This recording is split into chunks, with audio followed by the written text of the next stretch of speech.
Well, good morning. Here it is.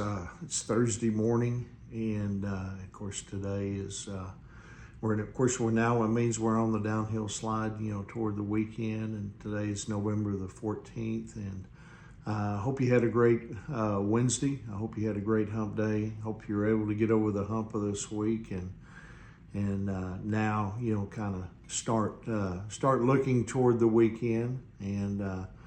Maybe even making some plans, but anyway, the most important thing is God has given us the breath to breathe. Here on this Thursday morning, and I certainly hope and pray that this morning, finds you feeling well. Hope it finds you well rested and ready to tackle the opportunities that God has richly blessed us with on this brand new day that's ahead of us. This morning I'd like to share a devotional with you entitled "What Are You Doing with Your Life?"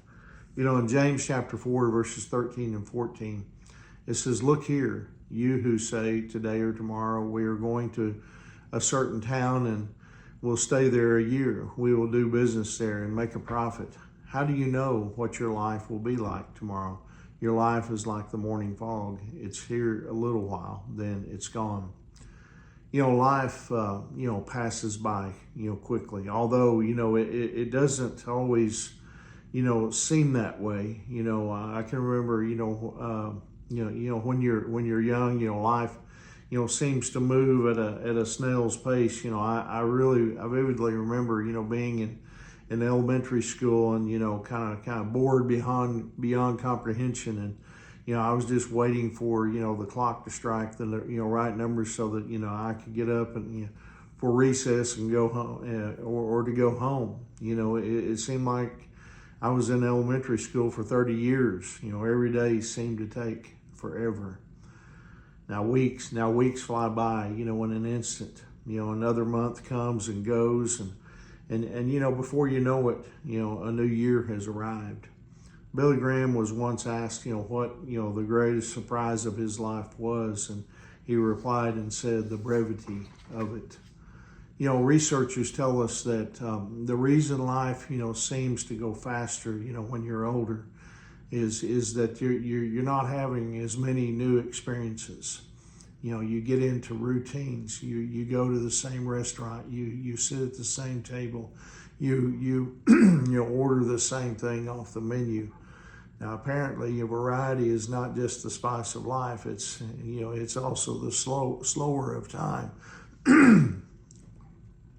James, compared life on this earth, to a morning fog, and then James 4:14, I read part of this said, how do you know that your life will be like tomorrow? Your life is like the morning fog. It's here for a little while and then it's gone.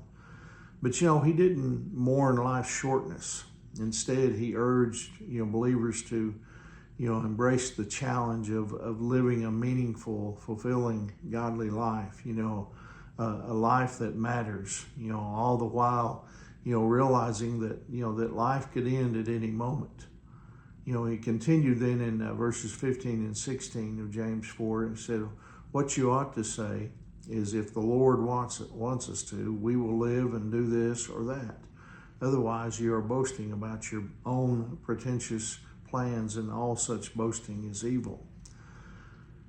Here he was talking about living with a sense of urgency.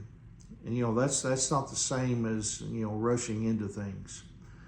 There's certainly nothing wrong with methodical thinking or long range planning. The mistake comes in taking for granted that we have the time to do what needs to be done. The mistake comes in assuming that we know how things are going to play out. You see, God has surrounded us with opportunities, lots of them. To unlock the power of prayer, in our lives, to take deep dives into, His Word, and to come away with a greater understanding of Him and His will, for our lives. The will He has to see done in our lives, to share the amazing truth of of Christ with people who don't know Him. I mean, to use the gifts that He's given us to make a difference in the lives of people, that are in need. I mean, no matter how many years, God allows us to live, we don't have enough time to become complacent about seizing those opportunities. We don't have enough time to procrastinate.